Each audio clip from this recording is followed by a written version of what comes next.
You're listening to The Josh Guillory Show, your base for truth, common sense, and a good time.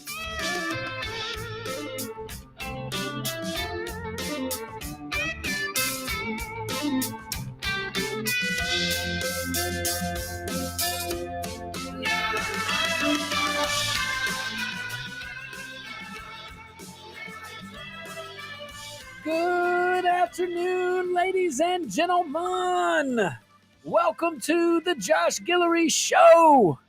I am your very grateful host, and in studio with me, my main man, Jamie Angel. Yeah, baby. What's happening? Whole bunch is happening, my man. Whole bunch. Hey, it wouldn't be a Wednesday if not. It is Wednesday. Beautiful day today. Absolutely. Talk to Dr. Kevin later on. It's going to be awesome over there at Dr. Kevin's Wellness Clinic. And we are broadcasting live from the Beal and Abear studio right here in Lafayette, Louisiana.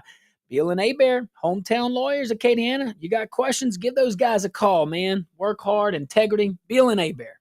Love them. So I went home yesterday. Yeah? Thought about what we talked about a little more. Yeah, what about what? Which one? Still don't think chemtrails are a big Oh, we're talking about that. But that big, beautiful bill, man, the more I thought about it, the more I'm just... Beautiful bill. I'm not impressed. I don't like it. I think they need to keep trying. Well, like we said yesterday, I like a lot about it. It's all the good is overshadowed by the debt. And we got to be real. We have to be consistent. Just because our guy wins, and I love what he's doing, and Republicans having the majority in anything these days, it's like, okay, maybe we'll get something out. I don't know, but we have to be consistently conservative. If we're conservative, we have to be consistently fiscally responsible. If we're fiscally responsible. It's kind of hard. Like I'm reading it right there. CBO, big, beautiful bill to add $2.4 trillion to deficit. Now, I just saw that that's over 10 years. That looks a lot different than over 1 year. And then I read, what was it the other day? And look, both of them, House bill would add over 10 years. That's a lot different. Hold on. 2.4 trillion over 10 years sounds a lot different than 4.05 trillion in year one. So I do believe the speaker, yesterday we covered how Speaker Johnson said it would actually reduce the deficit, that they're not, the CBO does not take in these certain factors. I agree with them on that. And, you put bad data in, bad data out. If you don't consider all the factors, well, then you don't have a real updated model. So there's some merit there. But I look, my gut, the eyeball test, all of this looks like smoke and mirrors. So I'm with, and look, I'm all about running a government efficiently and quick. I like people to have their services. I mean, you pay money so I'm all about that. Okay. And I'm all about getting bills through or whatever part of government ordinances at local level. I'm all about that efficiently. This one might've been one you pause just for a week, a month, just to say, hey, are we running up the debt? Because here's the deal. Republicans, my fellow Republicans, folks in Congress, what are you going to say when the next Democrat president comes into town and he has a Democrat Congress, he or she, and then they pass these very liberal bills and they run up the national debt? What is going to be your argument? You can't say fiscal responsibility when you're producing bills that increase our national debt. You can't do it. It is hypocritical. It's not consistent. And it's not who we are as a party, at least not the party I belong to.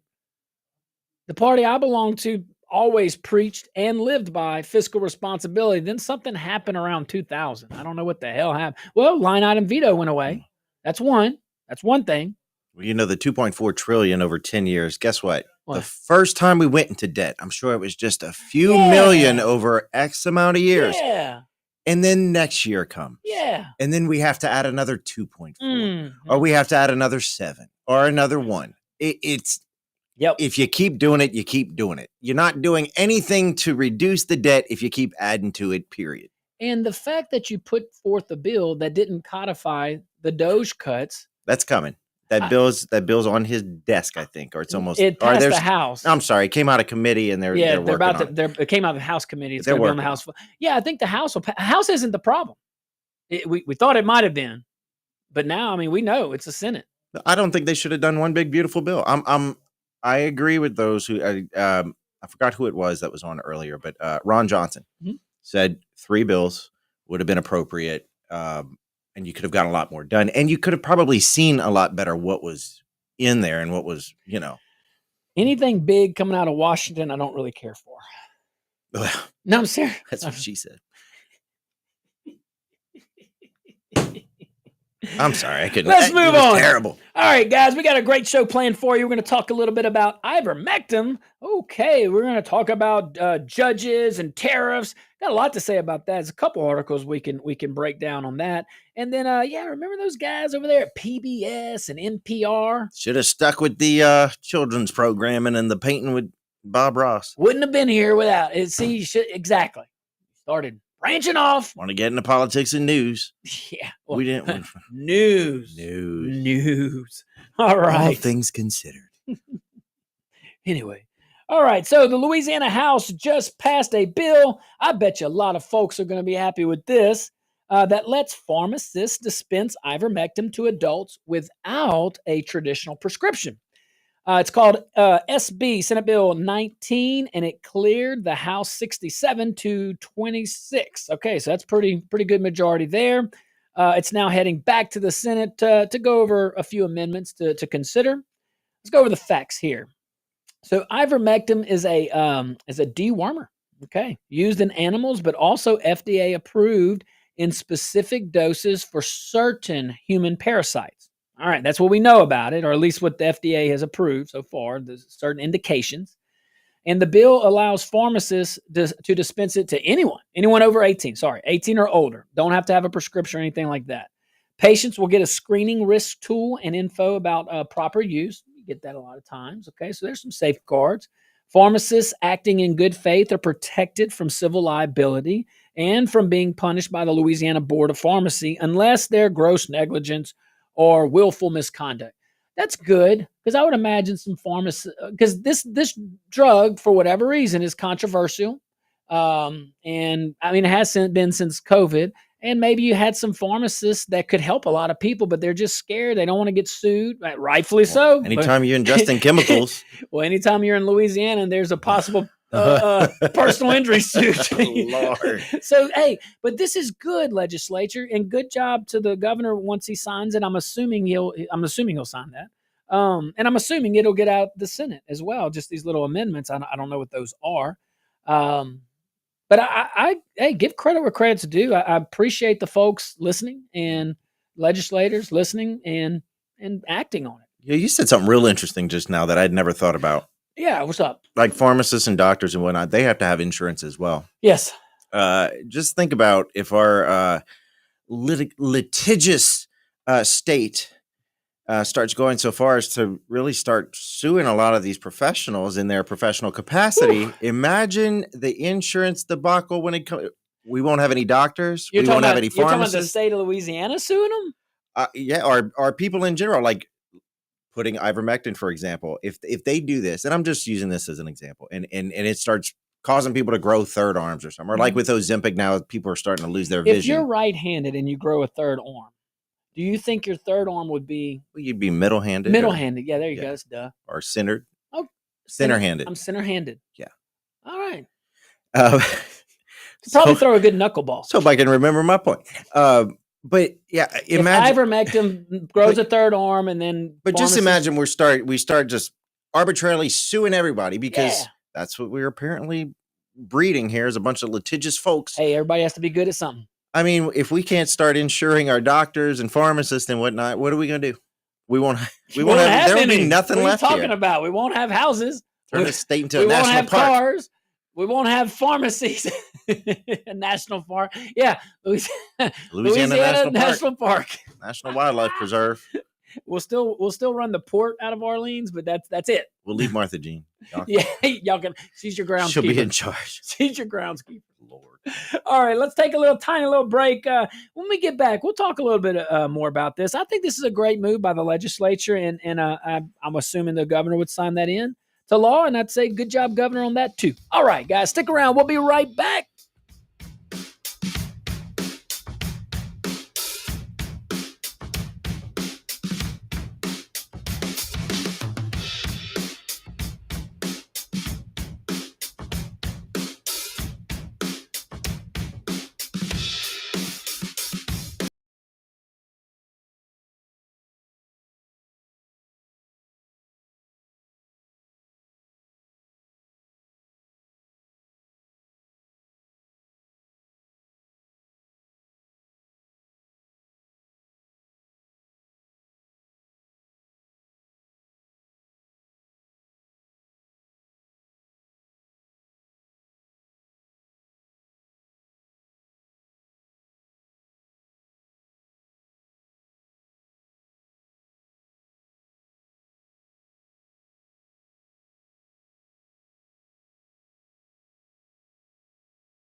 Welcome back to the Josh Guillory Show.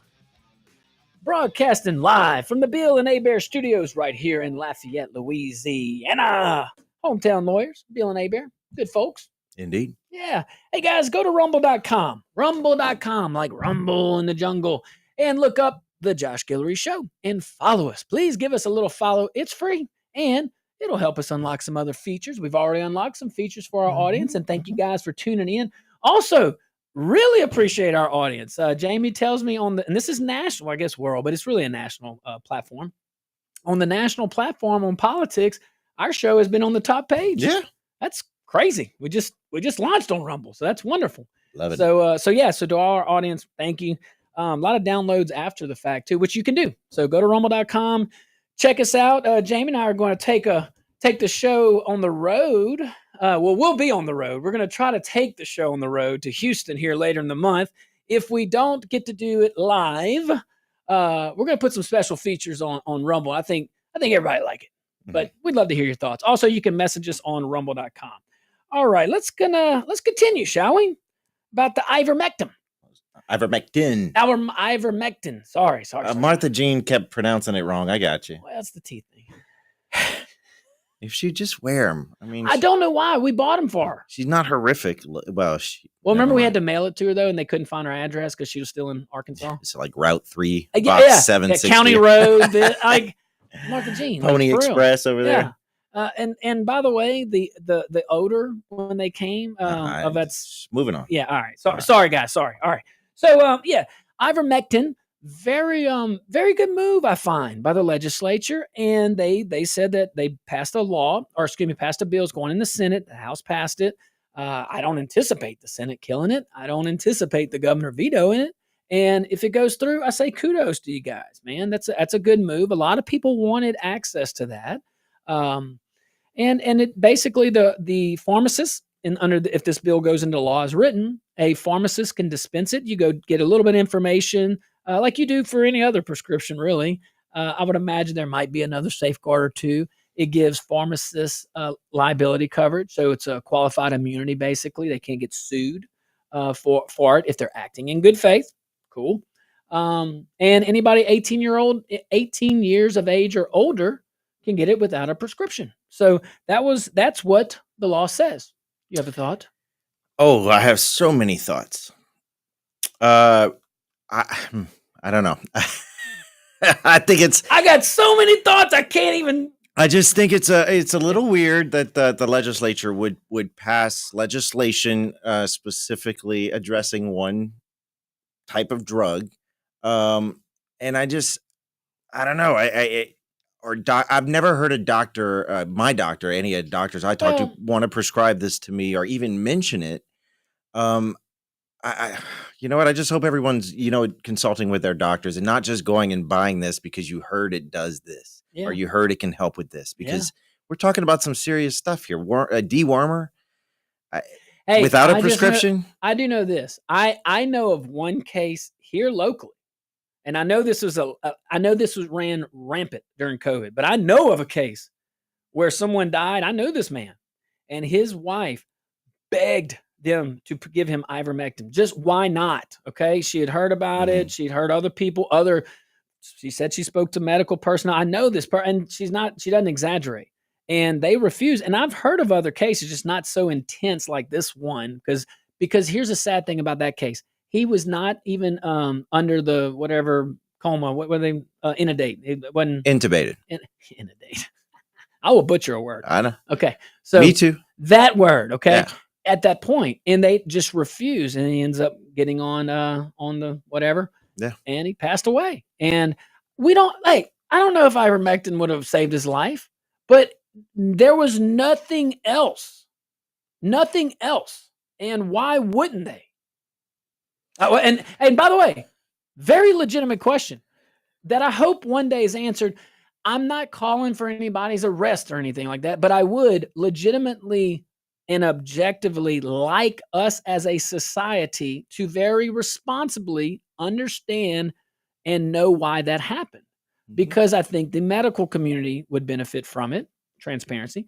I believe the general public will benefit from it, if for no other reason, to gain trust in the medical community. Medical community fairly or not fairly, took a big hit in trust because they went along with the CDC dictatorship.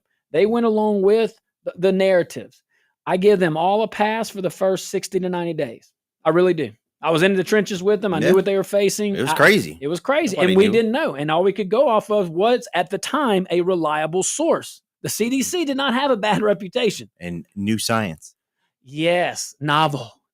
So, okay, I get it. But I also get some things happen 60 to 90 days where people's minds started being changed. Speaking of minds, let's flip this whole topic on its head. Flip it. Wait for it. All right, so we got this ivermectin, and the legislature saw fit. I'm not sure if they consulted with a wide range of doctors or not, but there is another drug that is recommended by thousands of doctors across the world that treats a variety of different ailments. Okay. And is proven to do so. Also proven that it won't kill you. Can't OD on it. It's called marijuana. I'm being serious. Okay. A lot of folks, a lot of veterans depend on it. And no, every year the legislature attempts to legalize it, but there's always a lobby pushing back on it. Now with this ivermectin, this is an unproven, really untalked about treatment. What's not covered in the is great point. What's not covered in the article, and what I haven't seen online. So if it's out there, I haven't seen it. All right, is there any indication, or is this a true OTC? Is it true over the counter? Can you truly just hey, I want ivermectin. I'm over 18. I mean, really, it's just like going to get was it Claritin D? You got to go behind the counter or whatever. They got to go behind the counter. You show them your ID. No indication. When you're prescribed medication by a licensed physician, they're going to prescribe medication that has a certain indication for certain disease states. And I don't know. So, I mean, I know the reality. The reality is, and I think anybody following this knows the reality. The reality is this is all political, has nothing to do with medical. I mean, maybe I should start off with that. I do think it's a great bill. I think it's a great bill. And I applaud these legislators. I think they listen to the folks, and I don't think this hurts.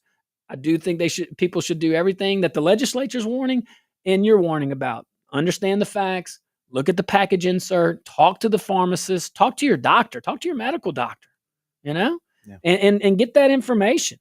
But it was political in the sense that people during and after COVID wanted to see this drug more accessible.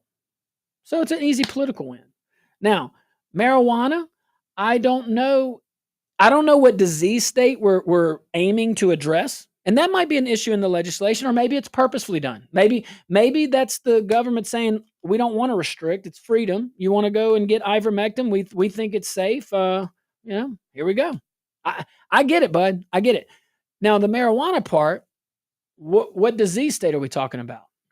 I mean, you're talking about a state where we have a very strong mental health crisis. Yeah. You're talking we're about conditioned for failure. That too might help with some of that. I'm joking, but go ahead. Very prevalent cases of cancer, different other ailments. I mean, and we all know what marijuana can treat and what it can't treat. It's just taboo to talk about.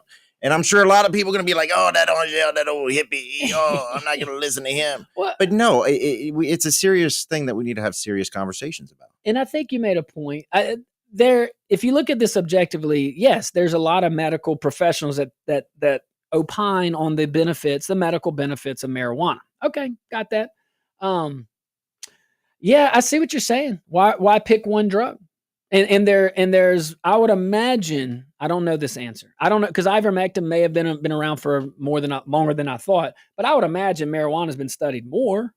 I would imagine. Yeah. But I don't know. But you're right. No reported cases of overdeath of pure marijuana. That's. All right. Hey, it's a topic worth talking about. All right, guys, phone lines are going to be open this next segment. Let's talk about some weed. All right, guys, we'll be right back.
Welcome back to the Josh Guillory Show, broadcasting live from the Bill and Bear Studios right here in Acadiana, your hometown lawyers, Bill and Bear. All right, Jamie, my favorite time of the whole show. The phone lines are open here. 2 segments in a row, 232-1542. If you're outside the Acadiana area, look here on rumble.com, 844-766-6607. I can't wait to hear from you. Let's go to John from Opelousas. John, I hear you have a wonderful last name. Hey, brother, Guillory, man. How you doing today? What's up, cousin? You doing all right? Oh, quite enough there, man. Boy. Hey, Josh. Yes, quick sir. Question. Yes. They say the debt belongs to the people, right? That's our debt that we owe the $36 trillion. Yeah, that's what I'm told. So if I stash $100 in the cookie jar and I go and use the $100 at the cookie jar, do I have to replace it? If it belongs to me. Yeah, see? That's a good point. So who we owe the money to? Because it belongs to us. Yeah. And we borrowed it. Yeah. We don't have to put it back. Now, your ivermectin, yes, my brother was talking about, Nobel Peace Prize, 1933. Oh. That's how long it's been around. Wow. Nobel Peace Prize. People didn't have a problem people didn't have a problem because they got it from the farm tractor supplies, the tractor supplies and places like that during COVID. Because the pharmacists wasn't giving it. So they just went around them and they went to the feed store. Hey, chemtrails, look it up. U.S. patent. When y'all get a chance, go to uspatent.gov and look at the hurricane patent. Go look at the sun patent. Go look at the moon patent. Good idea. Mm-hmm. That's going to fascinate you. Yeah, John, that's actually really good. Yeah, everybody go check it out. Didn't think about that. It's wide open. Public info. Good call, John. Thanks, John. Representing the family name very well, John. Good job. All right, let's stay on the phone lines. Let's go to our boy, Warren. Pack the heat, Warren. What you got today, my man? Well, thank you, John, for that. I appreciate that because if you look at the patents, it is unbelievably scary. The patents that have been registered. They got a website called Frankenstein Skies. And, when the Romans just used the weather, they couldn't control it. But now we can control it. And it's really is beyond comprehension. People don't believe it, but it's real. Ivermectin is a miracle drug. Ivermectin and hydroxychloroquine, which is the drug they gave President Trump that the Democrats melted down on. That's a miracle drug. They use it for cancer, lupus. One of the few drugs that really works, but the two of them together along with a Z-Pack is your don't get dead kit. It'll keep you from dying from COVID. That's what that woman doctor in Houston saved everyone's life with, the combination of the three of them. The hydroxychloroquine is generic for Plaquenil. We've been using it for malaria for all our troops. It is safe for pregnant women, nursing women, children. It's an unbelievable drug, but now they're putting something in it. But they can't make no money. It's generic. It doesn't cost anything, and it works. They don't want you to have it. That's why the three of them together are some of the best things were ever made for mankind. Thank you, Josh. Thanks, Warren. It's the one that makes your urine bright green. Hydrochloroquine or whatever. I think that's the one. I just thought it was vitamins. No, it's that stuff. That's what the NCO said. Hey, Billy O in Church Point on the out chat said, at least Trump's big, beautiful bill helps Americans out instead of other countries. Agreed. Good show, guys. Keep up the good work. And Thanks, then bud. Boomer and Scott said, LOL, people trust ivermectin more than Trump's vaccine. Oh, boom. You giving Trump credit for the vaccine?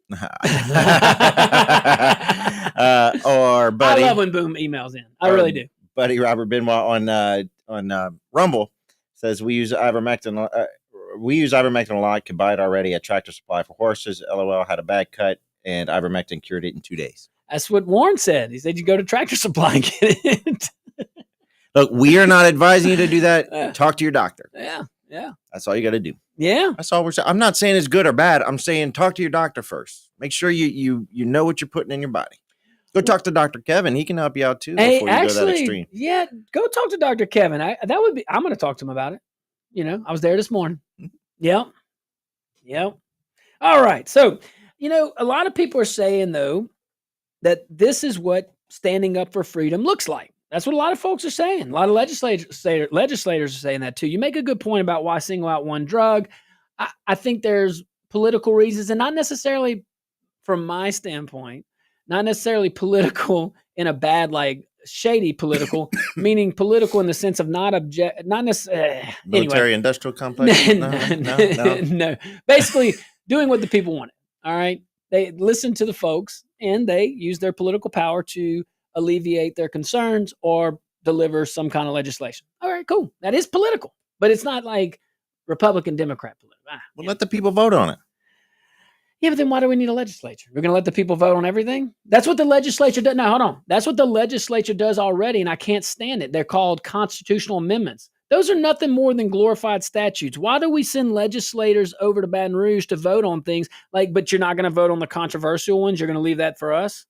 I mean, no, and I'm serious. We're busy. We have lives. We have families. We have jobs. We have other things that mean important or that are more important to us than following that. All right. And we elect you to go over there and make those decisions based off of our desires and our beliefs and our needs and our values. And the only way you know that is if you're here and communicating. And, you got to be in tune. You got to be in tune with the folks. And I will say a lot of legislators were in tune with the folks on this bill. I like it. I like freedom. I like to be able to make choices. I don't want the government telling me I can't use a drug that appears to be safe, appears to be around a while, and there's still safeguards. You got to go to a pharmacy. That pharmacist has to examine you, and it's probably pretty quick and probably a lot of check the boxes. I get it. But I would imagine the pharmacist, if they saw someone all strung out or whatnot. On ivermectin. Whatever. Yeah, I don't know. Let's say there's a component ivermectin that can makes you trip. Whatever, right? Okay. I would imagine there's some safeguards that the pharmacist is looking for. I mean, I've had prescriptions where the pharmacist has had to come up, hey, do you have this, or what about this? Okay, yeah, it's safe to take it. Yeah. So it's not just true. So it's not true over the counter. You made an excellent point just now when you said, let the legislators vote on it without having to go to the people. Great. That's fantastic. But every time, except for taxes, every time marijuana does come up, what do you see? It goes to the people for a vote. Maybe that's just a case of we voted on that. We haven't, but you saw it in like all the other states that have voted. The Pontius Pilate. Yeah. Wash my hands of it. It's the people. But not me. That's an interesting thing. So if it does come up again, it'll be interesting to see if the legislators, having already approved legalization. You talking about the weed? Yeah, having already approved legalization of another, prescription drug, do they feel the need to go to the people, or can they just do this on their own? That's a very good point. Well, they set precedent just now. Well, the legislature, one can argue, also set precedent before ivermectin. And in the sense that they did legalize marijuana for medical use, and they voted on it. It wasn't the people, it was the legislature. Okay? I'm just saying. They also decriminalized it, so it's only a civil fine right now. Mm-hmm. Still can be used for probable cause, and our officers, I know, rely on that a lot. Hey, whatever, fight crime. There's a lot of roads need fixing. A lot of roads need fixing. You're saying, why are we focusing again on political hot topics when we can be focused on the nuts and bolts? I get it, bud. Tax it, legalize it, tax it, make money. We'll be fine. Jamie, you gotta give these folks grace. See, government only through the lens of a hard charge and efficient, get things done, no excuse government. You got to give these guys grace. They've gone up through a system that is so disgusting. We legalize the pot, then the insurance rate's gonna go back up. We can't do that. They're gonna be all them dope heads driving around, getting in accidents. Suing everybody. He ain't ever gonna come on the show. You keep doing that. Look, flattery is the sincerest form of whatever. Humor whatever that is means. the sincerest form of flattery. That's it. No. Impressions, imitation is the sincerest form of flattery. There you go. It's love. It's all love. Hey, but I do think that this is a good move, and let's see about it. All right. Okay, guys, phone line's still open. We'll be right back.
Welcome back to the Josh Guillory Show, broadcasting live from the Bill and Bear Studios right here in Lafayette, Louisiana. Your local hometown lawyers. Give those guys a call, man. Tell them Josh and Jamie said hello. All right, phone lines are open, 232-1542. You can call us if you're outside the Acadiana area, 844-766-6607. Bam. You like that? Yep. Yeah. All right, let's go to the phone lines here. Who we have right now here? Mr. Bobby. What you got, Mr. Bobby? Bring it. Well, I'm just checking in. But I want to talk about them chemtrails. I first heard about that in 2014 from this psychopath nut, Alex Jones, that was spreading conspiracy theories with no facts to back it up, that they were using some sort of chemical to eliminate us, but at the same time, he had 3 or 4 books for sale. Oh. Wow. It's a good business model. Yeah, you ever hear that name, Alex Jones? I have. It sounds familiar, but maybe it's he's the InfoWars guy. He went to jail, or he got sued for the Sandy Hook. Oh gosh. Yeah. All right. It doesn't but a bunch of lies, and he was from Austin, Texas. What does that tell you? Keep it weird. Gosh, how is that place a part of Texas? Keep it blue streak. Oh my God. Yeah, exactly. But the thing I got about it when I watch them, one aircraft goes in a vertical lance just straight up, and then you look over here and there's one going in a horizontal. But Jones used to say that they were filling that up with an aerosol with coppertone in it, so the Earth would keep the Earth from heating up. Yeah, there's a lot of theories out there. I don't know, and we talked about this. We talked about this yesterday. I think it's very easy. Yeah. If it's water condensation or whatever, well then that's silly. And then how are you going to enforce that? Yeah. Number 2, if it's poisonous, then everybody supports blocking it. I mean, everybody will, but you got to have. You can't go on theory. You have to have some facts. Download this little apps they sell. It's O2 and water. I think that the mechanic explained it to y'all yesterday. Yeah. And look, and the pilot that called that disagreed with us, that, hey, he probably knows more about it than me, but that's why I just keep it simple. If it's what most people say, water condensation or whatever, runoff, okay, why have this bill? And then number 2, how are you going to pull them over in the air? You're going to send state police to pull over American Airlines? I mean, what you going to do? And if it's on the opposite, if it's poison, we agree. If it's hurting when us, Trump got it, the first time, it completely stopped. It was under Obama and but under Trump, it almost completely stopped. Okay, think about that. I hadn't thought about it. Thanks, Mr. Bobby. Love it. Thanks, Mr. Bobby. All right, who we going to? Jerry? Jerry, thanks for calling into the show. What you got today, Jerry? No, not too much. That chemtrail stuff has been going on way before Alex Jones was even born, probably. It's not like that's the guy that invented that. There was books on that since that jet engine was actually produced. Ooh, okay. It's like the most inefficient engine that they ever produced. It's a known. Really?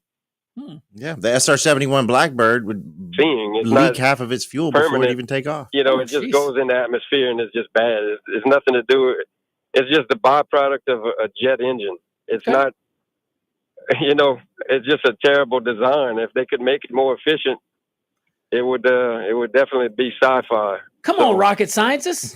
All right. Thanks, Jerry. Look, there's some apps you can get. I have one. It's called like AirNav or something. Jerry might have had more to say. Oh, he said, all right, guy. Okay. It's called AirNav or something. There's also some websites you can go to, and you can actually see all the current air traffic live as it's happening. True. You can click on the little planes, and you can see where they're registered to, what companies they're from.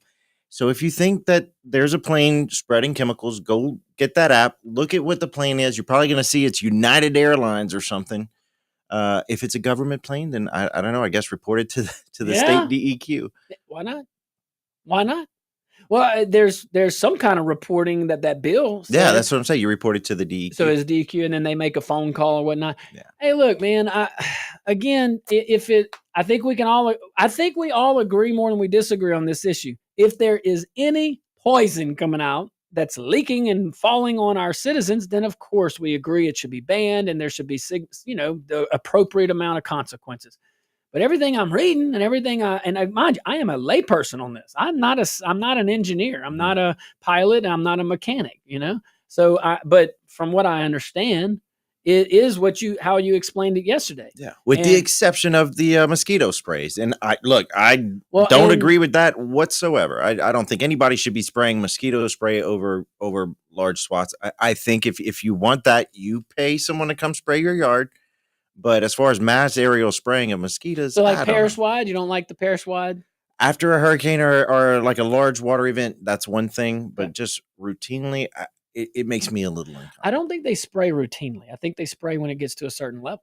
That's my remember. Good. Keep it up if that's what you do. But don't ever do it routinely. It's coordinated with the Air Force. It's apparently we found out real quick. It's a thing. Boy, is it. So we don't doubt it. We could fit Warren in. Warren, Jamie and I, we love you. We getting 2 bites at the apple in the first hour. Go ahead, Warren. Finish this segment strong, baby. Well, I think that, the trails we see, that's not what we're talking about. If the government will put spike proteins in a vaccination, they're sneaky. Well, how I used to not believe it, but now I don't trust them. I think they would put something in the fuel that would mess up the farming. So Bill Gates and them, they can steal the land. You look at Ukraine, that's what they're fighting over. Fertilizer. The fertilizer bill went from 5-6% to 45%. It's about to be World War III over fertilizer. So I don't trust the government. Just like the hydroxychloroquine, all the African countries that use it for malaria have no COVID deaths, very little COVID deaths. Nurses from Lafayette told me it was a drug to use. The rich people got it, but the poor people got something else.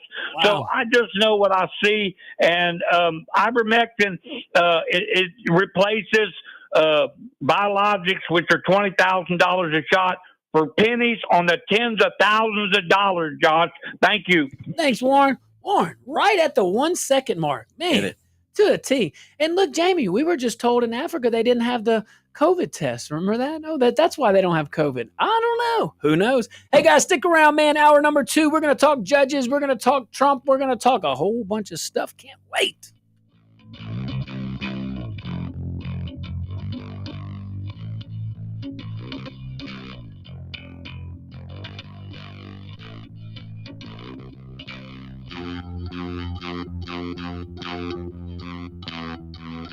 The preceding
You're listening to The Josh Guillory Show, your base for truth, common sense, and a good time.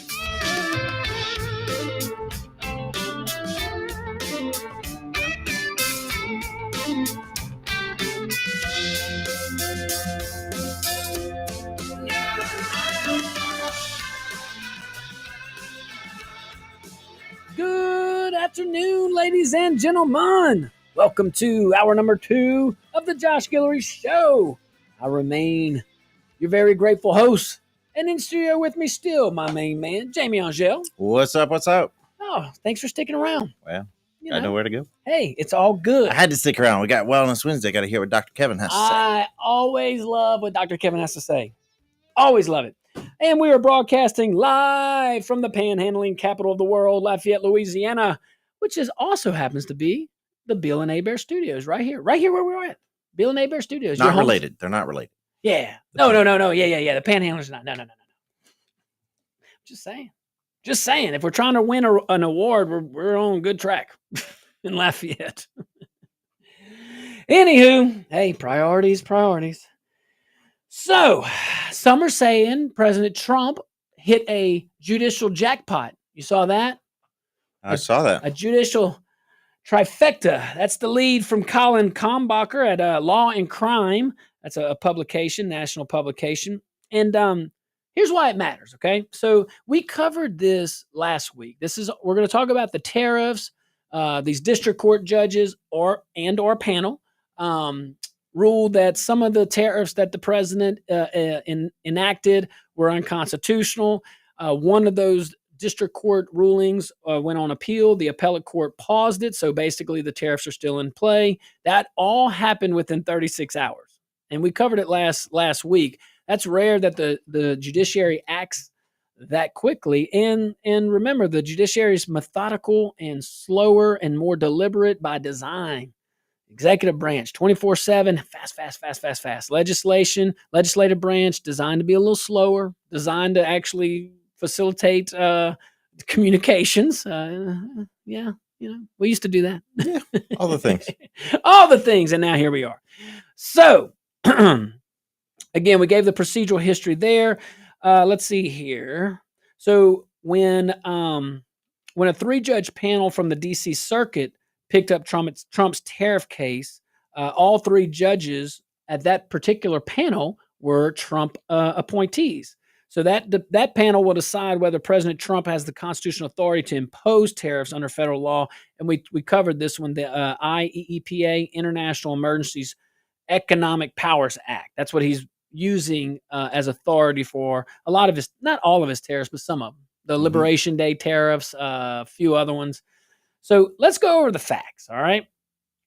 So 2 Illinois companies, we could probably stop right there, but 2 Illinois companies that sell educational toys sued Trump over his global tariff strategy announced this April. Why? Oh, well, so a lower court Obama judge, appointee Rudolph Contreras, ruled against Trump, saying that the IEEPA doesn't authorize tariffs at all, Mr. President. So the judge put a temporary block on Trump's tariffs, saying regulate imports does not mean levy tariffs. That was a reasoning. So that was the Obama appointee. Okay.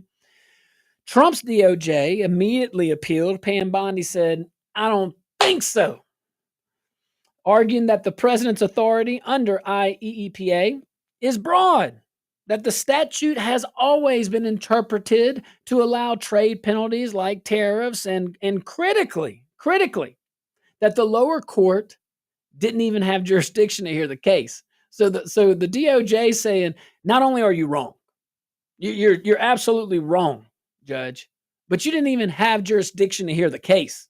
DOJ says that should have gone to the Court of International Trade, not district court.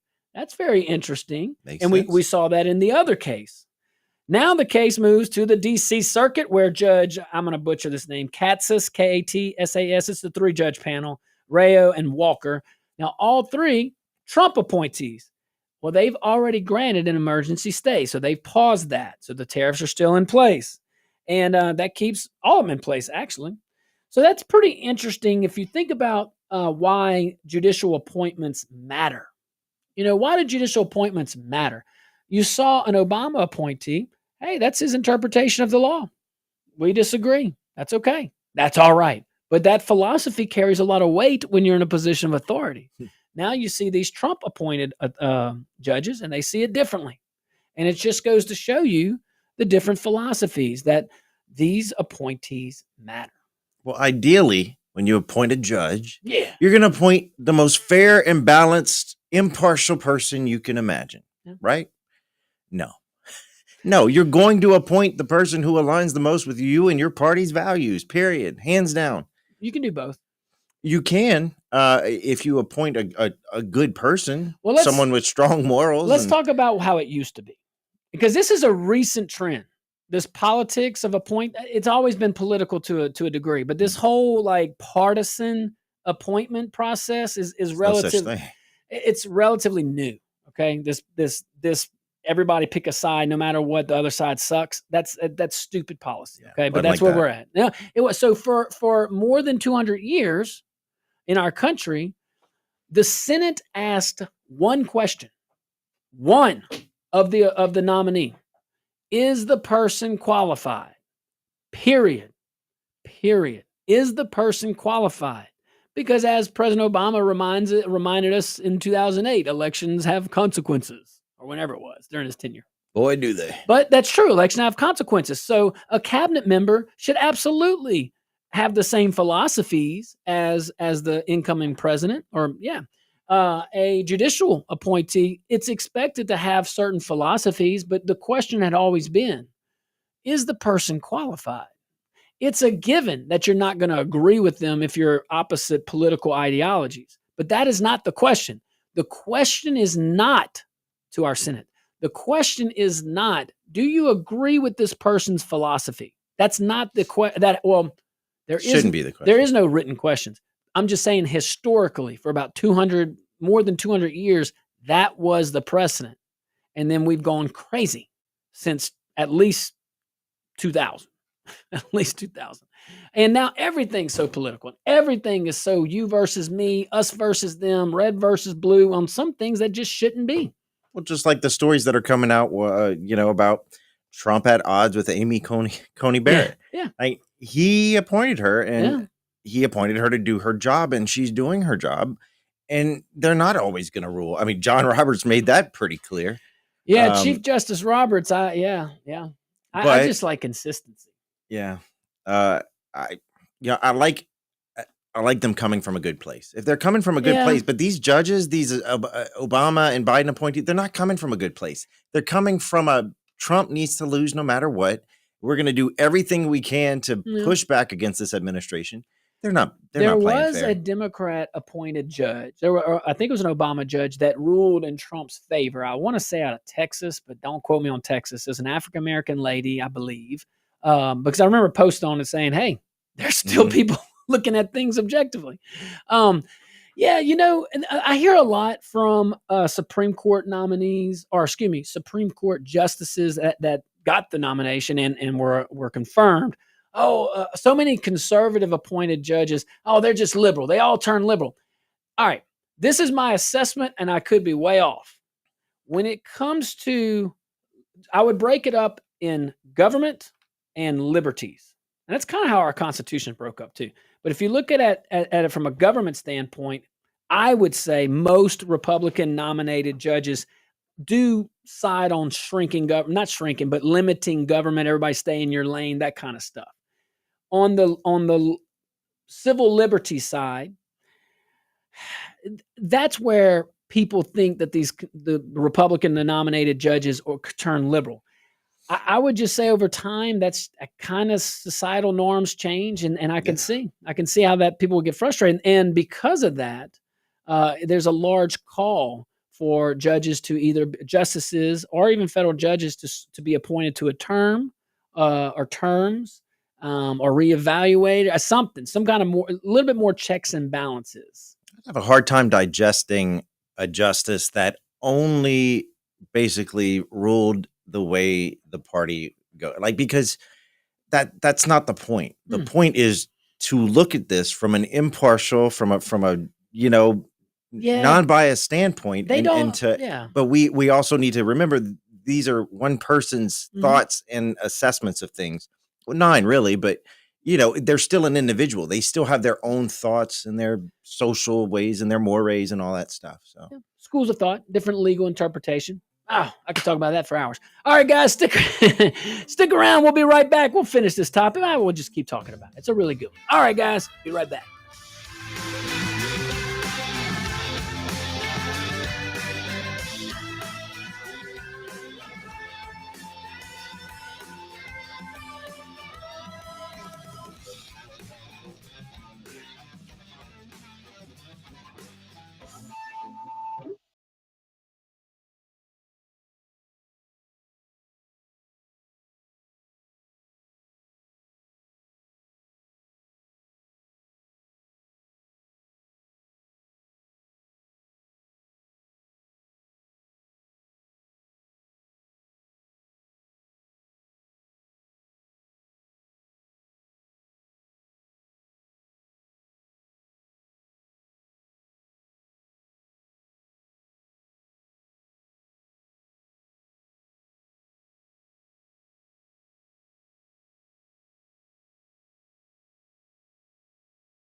Welcome back to the Josh Guillory Show, broadcasting live from the Beal and Abear Studios right here in Lafayette, your hometown lawyers. Go give them a call if you have any legal questions. I think we can wrap a bow on the judges. I think everybody's got the point. Yeah. You know, it's different philosophies and it matters. And it'll probably come up again multiple times between now and, I don't know, Friday. Yeah, you're probably right. Let's move on to NPR. All things considered. Yes. Thank you for tuning in to Book Talk. You know, I first started in radio a whole year ago. The powers that be here at Town Square, they're like, man, he's very NPR-ish. Oh. I was quite offended. Yeah, I would be too. Had to change my ways. So, Fox News' Peter Panetta doing a good job reporting that the Trump administration has sent a federal spending cut package to Congress aimed at defunding NPR and the PBS. Yep. So, Congressman Ronnie Jackson says it's finally within reach. That's what the congressman said. So, let's cover the facts, shall we? You like your picture right there? Mm-hmm. Anyway, let's hit the facts. So the package comes straight from President Trump's DOGE committee, Department of Government Efficiency, called the rescissions package, and slashes $9.4 billion in spending. This is part, if I recall correctly, this is part of the DOGE cuts that $94 billion package. Yeah. There you go. So 10% of it goes to this. All right, so it includes major cuts to NPR, PBS, and the U.S. Agency for International Development. Okay, all right. We got some developments in Louisiana that we can focus on. Got a road right down the down the road from us. Yeah, whole interstate that never got built. Yeah, you know who messed that up? Federal government. You can't make it up. Senator Hart. Yeah, that guy. So lawmakers have 45 days to vote on it or it's voided. So let's get to getting. The House Freedom Caucus wants an immediate vote. I bet they do. I heard Congressman Higgins vocal on that, and he was right. Right. Jackson has filed a bill to defund these outlets every Congress since he was elected. I don't know how long he's been in, but every year he's wanted to defund it. So finally. So now with Trump's leadership and momentum, he says that it finally has some real teeth. So at a recent congressional hearing, NPR's own CEO admitted they botched coverage of Hunter Biden's laptop and said, "We were mistaken." My bad. Well, why didn't you run stories on that? You should have had headlines. NPR, my bad. We were mistaken. You know, they always bury those headlines. They don't even become headlines. I mean, come on, Jake Tapper writing a book all this time about Biden's decline, and he didn't bother to report any of it. And he's on TV. Yeah, exactly. And he's on TV covering for him, and he's dang sure at minimum on a network that's giving him cover, CNN. Oh, wait, and I was wrong. I said $94 billion. It's $9.4 billion, which is... That's PBR. Or PBR. That's NPR, PBS. Right. That's just to them. What's their total budget? No, that's for the entire rescission package. Doge? Yeah. No. $2.5 billion from development assistance programs, $1.65 billion from economic support fund, $900 million from USAID. Yeah, where's all these billions we've been talking about? Hold on. The rescission, look that up. Only $1.7 billion from Corporation for Public Broadcasting and NPR and PBS. $9.4 billion is with this one bill. Let's at the break. Let's look that up. Just a minute. I know, but I just find that so hard. So this is a problem with communication, with messaging. I believe the president is doing a phenomenal job. I really do. If for no other reason, foreign diplomacy and trade, those two things, and the border, those three things right there. That's all the federal government really should be worried about anyway. Okay. But when you go on TV every day with Doge for about 2 months, every day, multiple times a day, saying we found this fraud, waste, and abuse. We found this fraud, waste, and abuse. We found this. We found these savings. We found these inefficiencies. On their website, it says estimated savings $180 billion. All right, so here's the deal. If you put on your that's horrible. If you put on the website $180 billion that you have saved, over $1,100 per taxpayer. Well, then your rescission bill should have $180 billion in cuts. Am I wrong? Am I wrong to think that? I mean, or at least explain it to us better, because we're not quite understanding it here. Are you saying that? I want to fact check that, because, man, I hope you're wrong on that. I have a feeling you're not. But if it's so 180 billion is what they're reportedly saving us. Okay. So if you want to introduce a bill that's 9.4, well, tell us where the 171 other billion dollars is. There a rescission package 2.0? And just for the folks who might be wondering why we're confused, because, okay, when you allocate funds and you don't use them, you have to rescind them. You have to file this rescission bill. And that's what they're doing. So when we're looking at what doge.gov, the website that was set up to display all this stuff, says 108 billion, but this package 180 billion, I'm sorry. But this package this bill you're proposing only cuts 9.4 billion. Yeah. What? I'm not understanding here. Are y'all still fighting to keep some of these things, or what? Because that's what it says to me. Or something's off. Either you didn't have 180 billion savings, okay? And if not, no one would have fought you. You just got in office. Oh, the rest is tied up in courts. Could be. That actually might be the case. They have sued a lot. USAID is probably that alone. Yeah. Well, that and the layoffs. There were. Yeah, that's right. So okay, all right. So, but still, 9.4 billion. You couldn't cut more than 9.4 billion. I bet you those layoffs hit us hard. I bet you that's a large chunk, but not 180 billion. I'm with you, bud. I'm just saying this. What are they doing over there? Well, it gives I will say this. What the Democrat Party's talking points since about a month and a half ago, has been put up or shut up. You're saying you're making all these cuts. Well, show us. And then the Republican response would be, well, you can't show something that doesn't exist. We just cut it. It didn't happen. That was fair. I thought that was a fair answer. But you can't cut something if it wasn't budgeted. I'm getting somewhere. So then when you get this rescission package to do exactly how you explain it, very well done, it should say 180 billion.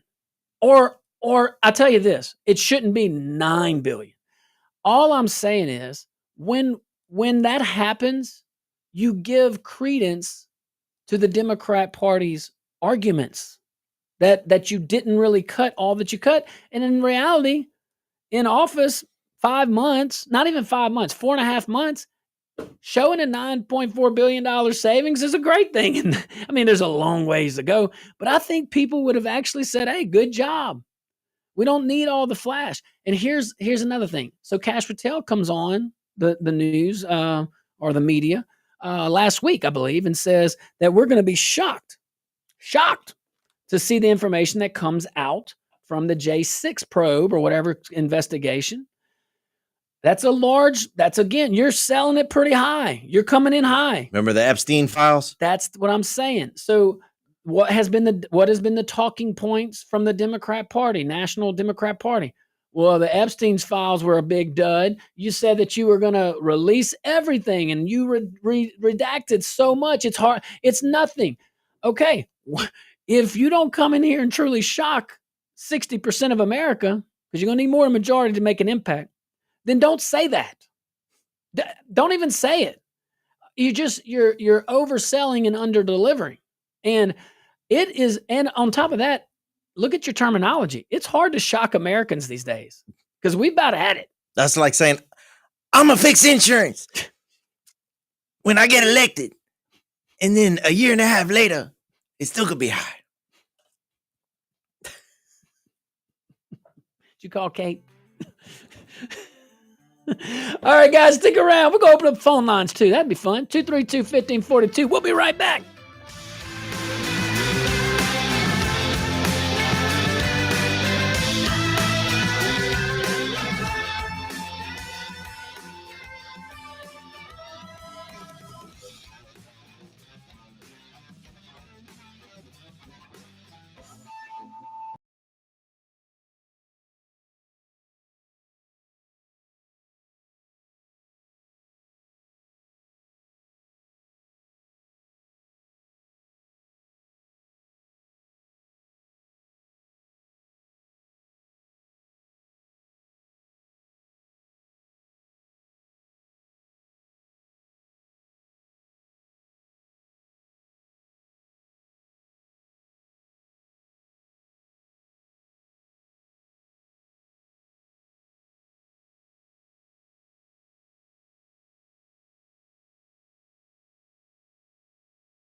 Welcome back to the Josh Guillory Show, broadcasting live from the Bill and Bear Studios here in Lafayette, Louisiana.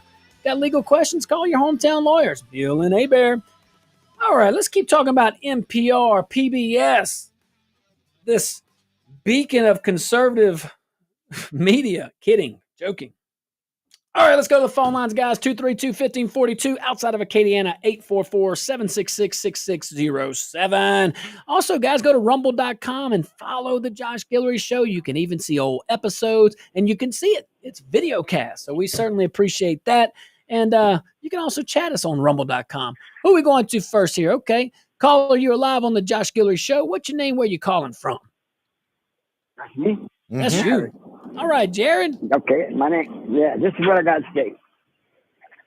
There's a lot more people that pretend to be Democrats, that pretend to be Republicans, but are really Democrats in our world.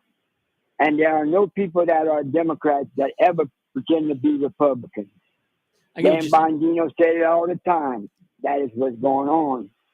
They don't have no more of them cuts because the House and the Senate didn't send them. They didn't vote on them.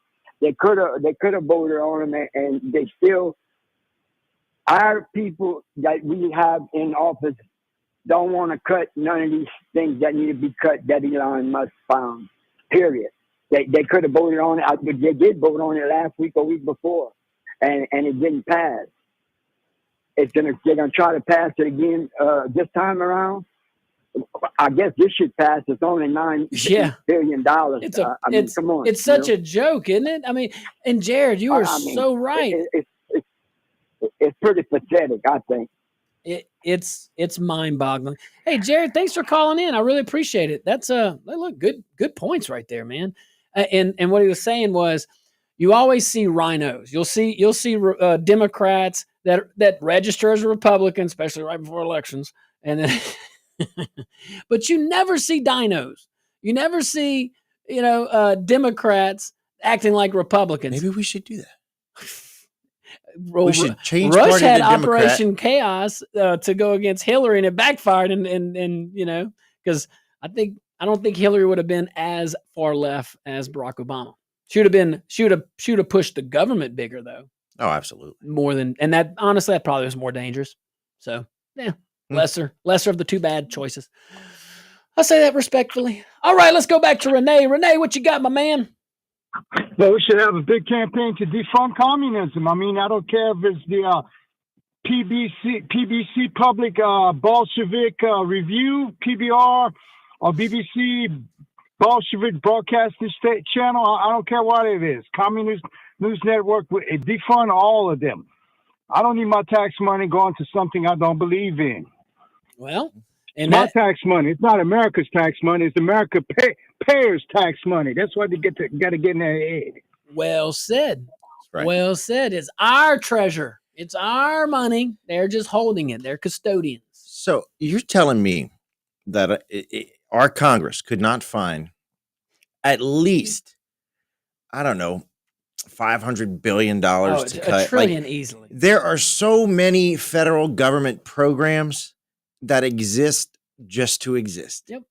That are funded just to be funded to give someone some money. Cut that crap now. Make it rain, baby. Make it rain. Got to pay the partners. You know what? They don't realize how much better, like how much more people would love them if they just gave money to us. Stop giving money to all the trial lawyers and all the rich folk. Give money back to the people and see how beloved you are. Well, yeah. I don't know, man. The Democrat Party and rhinos, the elites, like you said, they could have cut these programs. They should have cut those programs. They should have. I could have. Yeah, right. Exactly. But these folks in Washington have created such a dependency on government that I don't think people would appreciate the money back as much as you think. Bunch of dependopotamuses. Well, we've created a victim society, but it's not a majority. I don't think it's a majority. Yeah. Well, yeah, I got you. So let's go back to Warren. Let's go to Warren here.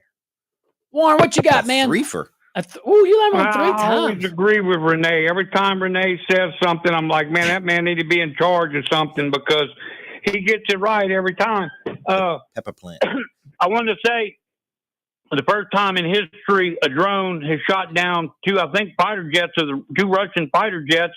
I believe they used AMI Sidewinder missiles, and now they're getting a bunch of goodies from Europe, and it's going to escalate this thing. And the 2 biggest mines in the world for fertilizer are there, and I think that's what Putin wants, and China wants it because their land's all messed up, and they need that fertilizer to grow. And I hope they don't blow it up. Putin said he's fixing to escalate this thing. Thank you, Josh. Thank you, Warren. That's scary. Hope That's not. A terrifying situation. Hope over not. there. We need to lock in and get that deal signed on the rare earth and just end that thing now. Yep. Let's get ours. Hey, and move on. but Trump is right to secure our obligation, or excuse me, our debt, their obligation. So, I mean, Ukraine's holding their own now, but Russia's just an itchy finger away from making this thing real dumb. Yep. I don't think they'll drop nukes, but they'll make. But I would not put it past them.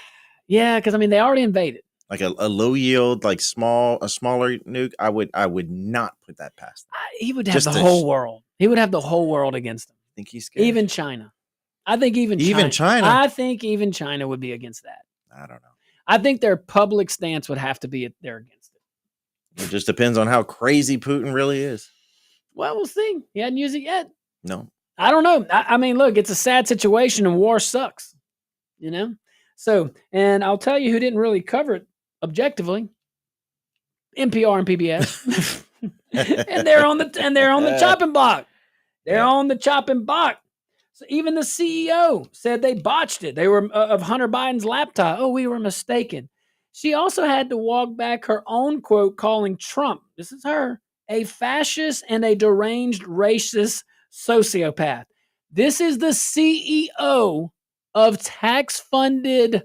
That's her boss. Propaganda. Yes, that is her boss. Why they even do news? That's my thing. Why are you doing news don't do news. Don't do news. Do educational programming. Yeah. Do, I don't know, with the state, like show state government, like all the things like just AOC does. AOC, just turn the camera on, let government happen, and let us watch it. That's the point. Like C-SPAN. And I was wondering, we have C-SPAN. Why do we even have this? Well, C-SPAN is just Congress. They just cover like Congress, but PBS is book reading and book talk. Yeah, all things considered. It's about as interesting as NPR. Yeah, but I'm with you, man. This is why have state-run media. Period. We're not communists. Take Democrat out of it. Take liberal out of it, which absolutely NPR and PBS is one-sided, has been one-sided. Even if this was government-funded conservative talk, that's wrong. We do not have state-run media in this country. Well, apparently, we've had it for a couple of decades now. Wasn't it PBS that did the debate with Hillary and Don when he was walking around behind her? And, I don't think it's was it PBS? Yeah, it was a African American woman, green something. I could feel him breathing on my neck. It's just so creepy. Oh, all the things. All right, let's go to Eddie on the phone lines. Eddie, thanks for calling in, my man. Thanks for being patient. Also, I was on a little tangent. What you got today? All right, I have the perfect solutions for the world's problems. Yeah. We get all the world leaders, dictators, and everybody, and invite Snoop Dogg and Willie Nelson. Have them bring them some of their like your side partners there, Chad. Bring them some pot. Roll them a big old fat one, about 4 or 5 of them, and let them go around the room. And then when they're out, they can all chill out and talk about their problems. And the world's problems would be solved. I'm going to hang up and listen to your comments, okay? Well, I appreciate that, Eddie. Hey, man brings a solution. That's right. Get the legislature to legalize that stuff. And then we ship it all over to the UN. Well, we've talked about that product a lot today. Yeah, you know. Hey, a little light in the mood. What he's saying is they didn't call it the war pipe. We're trying to They called it a peace pipe. We're trying to elevate everyone to a higher level. Yeah. But can you imagine though, like really this whole I never understood how like the Democrat Party, who's supposed to be, all freedom of press, they've been exposed. What he just said. What we need is freedom from the press.